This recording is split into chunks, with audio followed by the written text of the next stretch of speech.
নিজের দুঃখের কথাও কাউকে বললেন না, সুখের কথাও কাউকে বললেন না। কথাটা একটু শুনতে আপনার কাছে অন্যরকম লাগলেও একটু ভিতরে গেলে আপনি নিজেই বুঝতে পারবেন।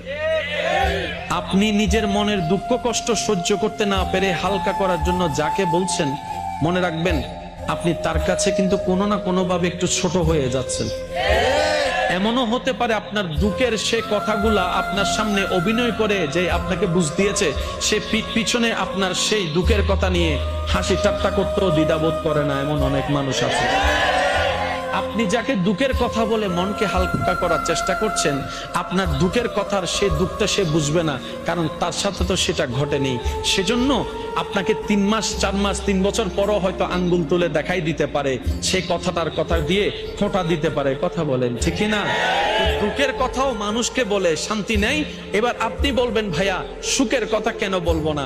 আমি বলি কি ভাই, দুঃখের কথা শোনালে যেরকম মানুষ দাম দেয় না, সুখের কথা শোনালে মানুষ বদনজর লাগাইয়া সেটাও নষ্ট করে দেয়।